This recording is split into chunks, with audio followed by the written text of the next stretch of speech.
Well, let me give you an idea already of the kind of social media we're getting. Two different views from tweets already.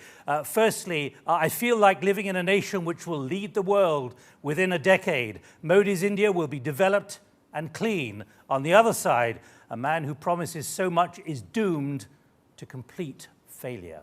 Sunil Mittal, representing industry, you represent big business here, which shifted its heavy financial and economic weight firmly behind Narendra Modi for the election. Is Modi doing what you asked and backed him for?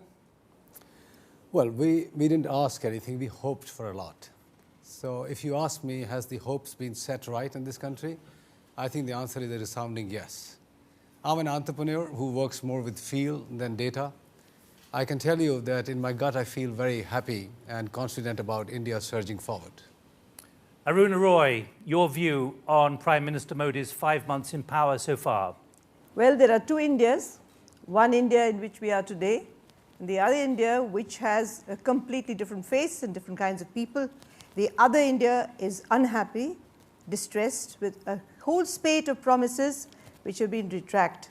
Beginning with a promise of keeping the works program, in which 100 days of ensured work for poor workers, putting back labour laws, acquiring the Land Acquisition Act, which was fought for, being modified, all the rights-based programs being questioned, because we got those rights-based programs. It was not a party that gave it to us. It was the people who fought for it. And for us, it's not a particular party's victory. It's a people's victory. And it's being interpreted as something which a previous government gave us. Governments change, they come and go, but we are there forever. So all right, well, let's pick up on a number of those points as we go through this in the BBC debate. Minister Goyal, no big, bold reforms yet. You seem to be tinkering with old Congress party policies. Nothing really decisively new, and people are frustrated. I think Mr. Modi in the first 5 months has demonstrated a huge amount of confidence in the international community, in the Indian community. The very fact that people are once again looking at India, the investor confidence is at an all-time high. In terms of big, bold reform, I don't know what you mean by big, bold reform. The bigger issue you promised it in the election. Yes, but all of those promises are being acted upon. For example, he said he will bring in reform in transparency. You see a government which is completely transparent, changing the rules of the game so that discretion is eliminated from the system. We did that in the power sector when the Supreme Court passed severe strictures on the method of allotment that was followed in the erstwhile period. We brought in huge amount of transparency which has been well received on a variety of issues. The Narendra Modi government believes there is no contradiction between the two Indias that Madam talked of. There is no contradiction in being pro-business and being pro-poor. Ultimately, it's when business succeeds that we will create jobs, we will improve the lives of the people who are yearning for being self-reliant, yearning for a better tomorrow. Right, well, let's explore all of those points in this debate, and let's pick up on that word prosperous, and you've just mentioned that yourself, Minister. Let me just quote to you Facebook, Fazil Asai, Mr. Modi has not done anything productive yet. He's just talking and talking. Hopefully he would actually do something in future. One tweet here, BJP is no different from any other party. They're creating more noise than work. Well, let's go to Mihir Sharma, who's a lead writer with the editor of opinion page of the Business Standard. What's your view of the BJP approach? Well, I think it's clear that the Prime Minister is the most sort of powerful and transformational and popular leader that this country has had in generations. And he's also an incredible political talent. And he seems to be spending his political capital on a series of sort of suggestions of maybe a social change and incremental changes to our legislative framework and our administrative framework. You know, there are websites, there are little changes, little tinkering at the margins. All right, Minister, tinkering at the margins. You're not going for the critical issues you said you were going to do. Well, Mr. Modi understands that unless you do a root cause analysis to understand where the problem is, look at health. Health is a challenge we've got to sort out. Now, the question is, do we only look at the health after a person falls sick, or we look at preventive medicine? We look at preventive methods of reducing the need for health care. Simple thing like water. You're 500,000 doctors short at the moment. Simple thing, while we address the problem of doctors, why don't we reduce the illnesses in the country? Simple thing like water and the quality of water, if it can be set right. India's massive problem of waterborne diseases is one of the biggest causes of distress, but the suggestion both healthcare and the economy the faces. suggestion there is that you are tinkering at the margins with what is already there, as opposed to going for big, bold, real, substantive changes. I think on May I come in on this? Let me just ask the Minister first. I think on every issue, there are after all 5 or 6 big issues that people are worried about. On the economy front, they were looking at fiscal prudence, they were looking at a stable economy, they were looking at an economy which is setting right some of the massive corruption, massive issues of wasteful expenditure. Mr. Modi is focusing on setting the economy right, getting India back to that high growth rate that will bring in jobs, that will bring in economic prosperity for the common man. Mr. Modi is also focusing on specific issues which address their day-to-day lives, whether it's health, whether it's education, the outreach program to get students interested in national development, students engaged in society building, students who are looking at a brighter future which is vocation and skill based, not necessarily just going to school and coming back, but making them employable. I think the focus that Mr. Modi has, whether on education, whether on preventive healthcare, whether on skill development, the right moves are being taken. What Mr. Modi is working on is a 5-day test match, not a T20. 5-day test match, not a T20, a reference there to cricket. Right, Arun Roy, your view. I think this government has sorely disappointed us with its transparency regime. When you were in the opposition, you promised us the whistleblowers bill, you promised us a Lokpal, they've been passed by Parliament. In the 6 months, you haven't notified it. 40 RTI activists have died, 10 of them because they didn't get basic information under the Right to Information Act under Section 4. Your government could have produced templates for all the ministries and all aspects of the central government and the state governments that are under your party now to put out templates of information. You haven't done that. With the MGNREG, that is the works program which gives 100 days guaranteed employment, you have really started diluting the act. When you talk about 18 million jobs, what you're really looking at is the 10 crore, which is how many? 100 million people who are really working today. Right, we're going to explore some of those issues, but you are deeply uncomfortable. We are very uncomfortable because promises, there's more rhetoric, but there's very little action. And in fact, in some cases, it's going back. Sunil Mittal, you heard there that suggestion that really there's only tinkering at the margins, nothing going for the core of the changes that are needed. A big bang is needed. What's the view of Well, I corporate completely industry? disagree with Aruna because her position has not changed. She was exactly like this 4 or 5 years back under the previous regime, and I think she has exactly the same views today. You can always come from a negative position and stay in that zone for life. I don't belong there. I belong towards the most positive side of the society where hope is very important. What is Prime Minister Modi doing here today? He is involving the nation like no other leaders are ever involved. No leader or no government, handful of ministers or bureaucrats can change this country. The society needs to be involved to change this country. He is giving a clarion call to everyone to get involved. The people at large, the corporates, the bureaucrats, the politicians. I can tell you, I've watched the governance for a long period of time, nearly 40 years now. I've never seen a more hardworking government. I've never seen a more open and transparent government. They are making themselves, in some sense, less relevant for doing things in India. And I think that is a mark of a great leader, that you will remove yourself from day-to-day involvement in governance, yet you will create an enabling environment. I want to give you one example. There are many who say he's drilling down deep. And it's the Prime Minister taking an active personal interest everywhere. Absolutely. So look at the Swachh Bharat. The minister spoke about how you can deal with a lot of disease in India. Sanitation is a big issue. Many people are getting involved. I mean, what you are seeing today is people are going to stand up and start to check people, creating poor sanitation, creating dirt on the roads. That's a large amount of work going on there. It's a fundamental mindset change that's happening. And I want to point out one example from history.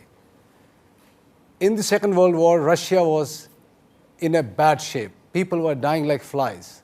And General Khrushchev was walking up and down. This is depicted very nicely in a story. And he said, what can we do?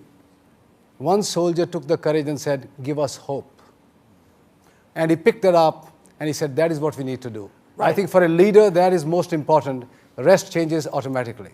Right. Well, India has fallen to 142 out of 189 in the World Bank Index of Countries for Doing Business. And as N.K. Singh, an advisor in the Finance Minister's office, says, India remains among the most over-regulated countries in the world, a manufacturer having to comply with 70 regulations and file 100 returns each year. What's it like trying to set up a business at the moment? We're joined by Rajiv Mantri, who's executive director of a company which is involved in nanotech.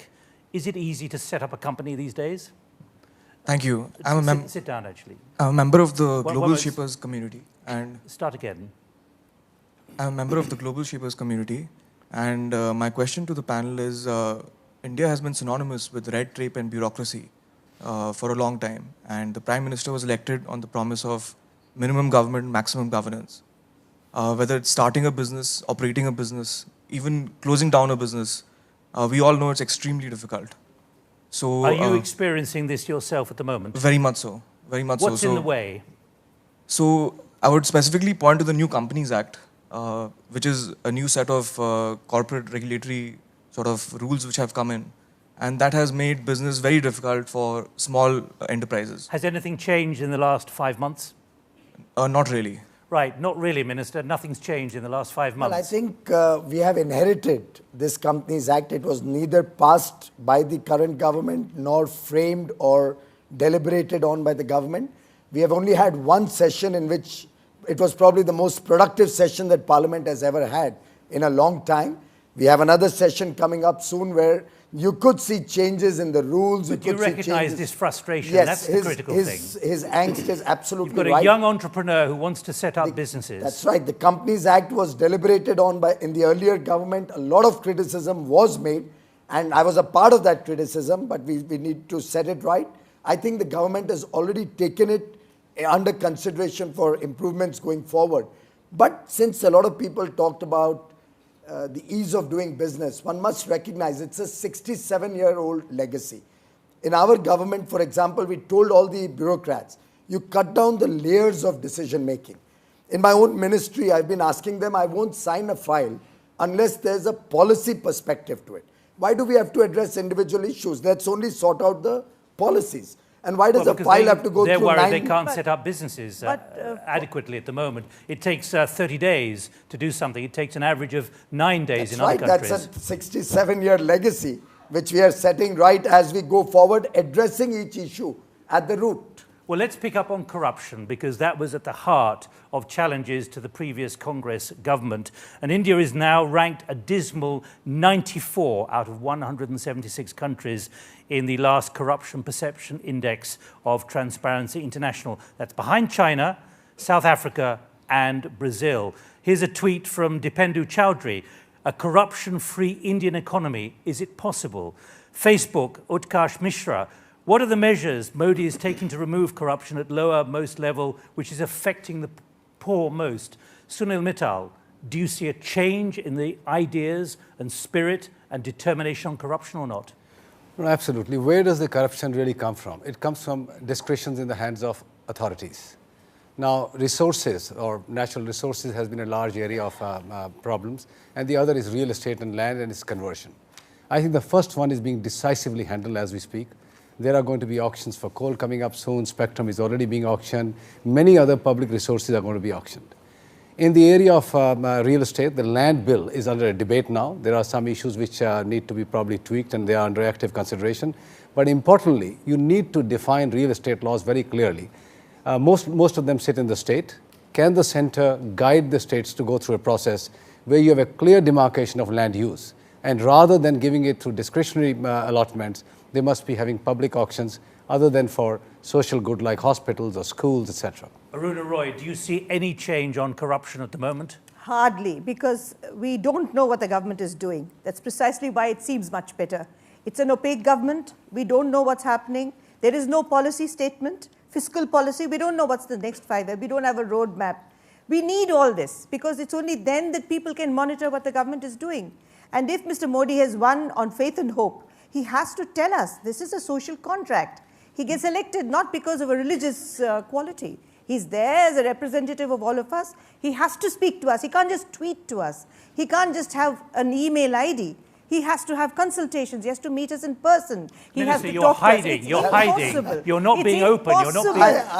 You're not being transparent. You're not being visible enough. A lot of people are complaining that there's an overdose that they are going No, through. there was an overdose during your election campaign, but not now. The amount that this government is talking when it is required But to you communicate. talk to us, but you don't listen to us. You don't answer us. Well, we don't talk to people who are only necessarily looking at obstructing government processes and exceedingly improvements. sorry, right to information has not been obstructive. It has opened up decision making, and India, you may not know it, but India is ranked as the best act in the world.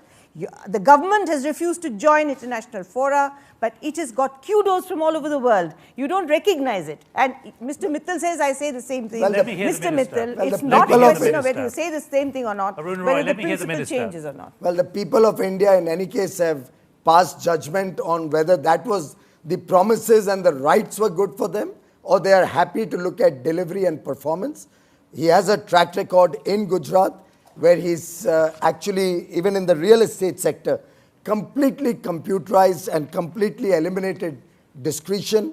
In fact, if you see in terms of performance, this government is focusing more on debottlenecking all the processes, getting government out of the lives of people. Well, A what simple about, example. What about the idea? A simple example. Minister, but let me put to you. May I that give you a simple example? Corruption remains endemic in this country. Corruption starts, as he said, with discretion. Look at a toll booth. A toll booth has an opportunity for you to pass through paying the toll or paying a bribe. Instead of that, we are completely making it electronic toll booths. Already 900 toll stations have been converted to electronic in this short period. Now, if in 1 year we can eliminate manual toll booths, look at the enormous advantages it has, the savings in diesel and petrol, travel time, the speed with which you can go. The whole world has it.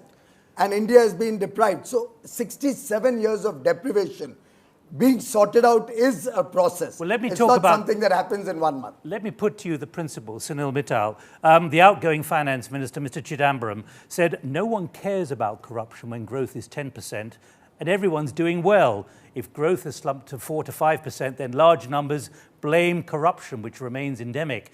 What's your experience? After all, there was a corruption problem, significant problem, where a large number of licenses had to be abolished summarily because of corruption. Yeah, I say the same thing. The issue is not about 10% growth versus 5% growth. India has had 5% growth for decades before 91. It doesn't mean that the corruption didn't exist at that point in time. There's no correlation. What the basic problem with corruption is discretions. And I always enjoy challenges from Aruna because, I mean, I have great respect for her because she has, in her own way, a view about the society and how she feels they're not getting the fair share from the government. My own view is the path that India has taken now decisively will ensure in 5, 7, 8 years we will be a new society. A society, yeah, a society which will take corruption head on with the help of social media, with the help of much more alive and aware citizens. I think we are getting there. I feel a lot more confident today that we are on a path where in 5, 7 years we'll have fundamental changes in our society. Can I just come in here? I have great hope in the Indian people. I don't have any hopes in a single leader, no matter which party that leader may belong to. I have great faith in the Indian people. Even if he frees us. Please. Even if he frees us. No. No, let me finish what I'm saying. I waited for you to finish, so you must. Please. So, people in India, the best way to resolve anything is democracy. We've taken it. And democracy means decentralized decision-making, decentralized monitoring. No matter, even if God came down and became the Prime Minister of India, he can't or she can't control what's happening in every single village. There are millions of people. So I think what we really need are systemic changes. And we don't, and this trickle-down theory has simply not worked for us. Arun Roy, are you being too bleak? Since the election, there have been 2 state elections in Haryana and Maharashtra. Yes. BJP has been returned with thumping majorities, reversing Yes. the political situation in Maharashtra, which is where Mumbai is. Yes. So in other words, democracy surely is working at the moment. Democracy, if it's just the vote. Yes, it's working in some states. In Rajasthan, murmurs have already begun. In 4 by-elections, in 3 you've lost. So it means that people are rethinking what they want now. Because if you're going to put back pensions, you're going to put back employment, you're going to say no information, you're going to say all that, no food, the right to food has not even been enacted, then they now see, achhe din to nahi aaye. But that's your protection for good governance. All right. The murmurs I think- and restlessness is your insurance. I think the nation is tired of this kind of doles. The nation is looking for self-reliance. The nation is looking for jobs. That is what Well, this let's talk about government that is now focusing then, on. because the campaign is make it in India. Make in India. Make in India. That's the Prime Minister's big idea, inclusivity as well. We've had one tweet here. Will the government unleash the private sector? Will it acknowledge it's the private sector that will drive growth and development? Is that the direction you're moving in? Because there are many who are concerned about that. I think it's not about ownership. It's about vision. It's about leadership. We believe every sector has to perform. The public sector has its own duties. The private sector has a great role to play in taking the country forward. And I see no contradiction between the two. Both can coexist. Both can perform well. There are instances where private companies have failed in a sector, and there are instances where public companies have succeeded tremendously in another sector. So I think it's more about vision. It's more about sincerity of purpose, it's more about leadership, it's more about honesty. And that is what Mr. Narendra Modi brings to the table. That is what I see is the paradigm shift which Sunil just mentioned. That the people in India finally are tired of just promises and rights. They want actually delivery in their homes. That is what we are focusing on. But can you, representing business, Sunil Mittal, there's been deindustrialization in this country. Only 15% is involved in manufacturing. The aim is 25%. Is that really achievable? So much being made in India when the capacity simply isn't here. Yeah, so there is a serious cause of worry, and it's not in the last 5 months. Even the previous government was talking a lot about manufacturing. The previous Minister Anand Sharma was very, very keen on stepping up manufacturing. They brought national manufacturing policy in place. The fact is, there's a lag. I mean, we have suffered heavily in the manufacturing area. 16% of India's GDP is not enough to create jobs. We need to get to 22% as soon as we can. Therefore, to go after manufacturing, make the clarion call of Make in India is a wise one. Arun Roy, do you see the rural areas becoming a new seat of manufacturing or not? I find that they are being displaced from what they used to manufacture. I find women who used to make rakhis and sell them for us for a festival, we tie these friendship bands. We now have rakhis from China. Banarsi sari weavers are being accused of going to NREGA, but we have Banarsi saris woven in China. We have only Chinese goods in our market, and our people are getting displaced. So there's something wrong in the way we are looking at it. Arunati, And you were in government 10 years when this happened. I'm extremely sorry. I'm not a member of the Congress party. I do not, and I strongly object to this statement. I said the same thing to every political party in power, and I'll say it again. And rights-based laws are not doles. You're transferring democratic decision-making and power to the people to say, now it's not my responsibility alone. You also have to monitor the government. It's your option. If you sit down and look at how your panchayat is functioning, you'll get it. Otherwise, you won't. You must demand and continue with your battles at the grassroots. Right, In fact, it's a great responsibility. It's not a dole. Let's look at another challenge now, infrastructure. A country which is still struggling. It's estimated that $1 trillion worth of infrastructure investment needs to be done with building roads, with sewage, as more and more people move to the city, power as well. I'm joined by Alok Kirshaga, who's a senior partner with McKinsey, the Asia Centre there. What's your analysis? I think that the importance of infrastructure is, of course, well understood. But to actually make it happen has to be a public and private partnership. It has to happen on the basis of transparent policy and active private sector investments in all aspects. Today it's been very limited, only in the roads area. I think it has to expand not just to power, but also to social infrastructure. Is it achievable, do you believe? I believe it is if we take the right innovations to first solve the current problems we have, particularly in power and in roads, and then have a bunch of innovation, particularly in the financing area, to enable it to happen. So the question I have for the minister is really, when you talk about the government and business partnership, what does the government need to do differently to enable this, and what does business need to do differently to enable much more successful infrastructure? Because the last government made great commitments on infrastructure and found itself bogged down in rights, in contracts and everything else under the sun. I think three important elements to getting infrastructure off the ground, which we are focusing on. One is the massive corruption and the economic situation which deteriorated in the last 5-6 years has caused interest rates to become completely unaffordable. Most infrastructure projects today are stuck because of very high interest rates. I think with a better management of the economy and softening of interest rates, that will be one important element to bring infrastructure back on track. The second is parity between the public sector and the private sector. For example, a simple thing like transmission lines in India, by and large done publicly. Private sector was invited. We had only 4% private sector engagement, but the laws were different. Public sector got a preferred treatment, private sector had a problem. We've now set that right. We made sure everybody is at parity. Let there be competition. And for example, transparency, a simple thing which we did, I'll tell you how big an impact it can be. Traditionally, India has looked at purchases through an envelope. So everybody bids into an envelope. There's great potential to cartelize, great potential to be corrupt.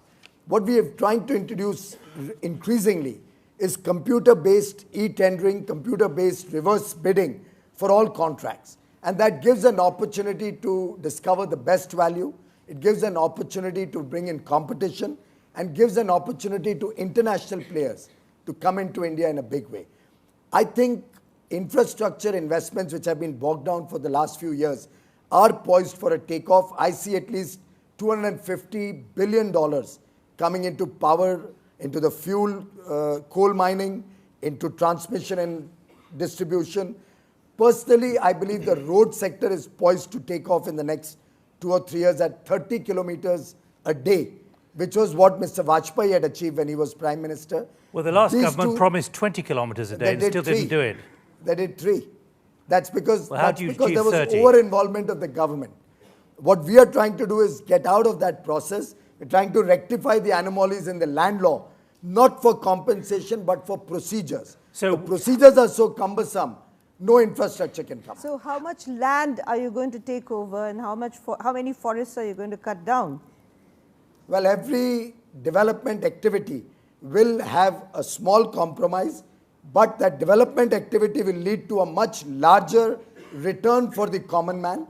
Having said that, the forest cover in this country in the last 40 years of your activism has drastically fallen, and there are monies lying in afforestation accounts which haven't been invested in the last few years. The focus is going to be on actually increasing the forest cover, not letting it get depraved. No, I think that we have lack of infrastructure is a given, but you have to go back again in history. We have had incremental approaches.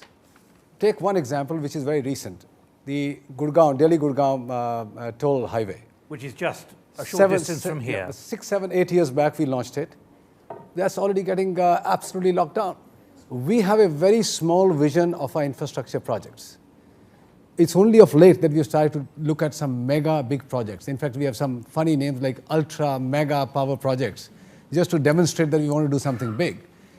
In the earlier years of 60s and 70s, I think we didn't have resources. So incremental thinking was all right. Today, we need to think very, very long term. We don't want to build roads and bridges for 20 years. We have to think of 100 years. India is a nation which is consuming cars, motorcycles, transportation is increasing.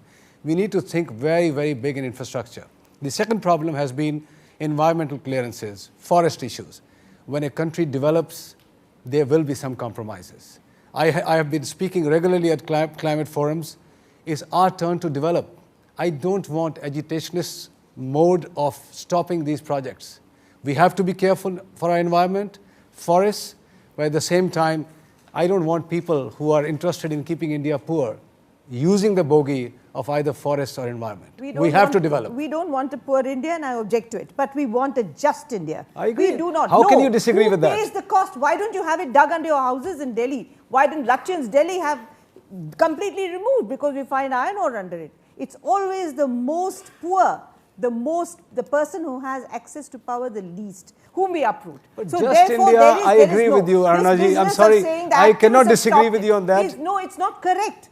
Citizens, you dub everyone an activist, you ban us, you have the IB report, it's complete nonsense. There are 100 Activists projects. are concerned about the unheard voices, and that's all we are. Well, Today, let me pick I up. don't agree to this. Let at me pick all. up. You Let, have let to. me pick up with the There's minister. a new mafia which has come to be. There are which is the 100 land projects mafia. which are stopped for the Well, last mile. I think it's time we should stop calling development a mafia activity. I think people who are bringing in development No, into this country But I didn't are call it serving a this mafia country. activity. I did not. Well, I did not. let me give One you an second. idea of what you've stimulated. I did with not- I did not Aruna, say one moment, development is please. mafia. One moment, please.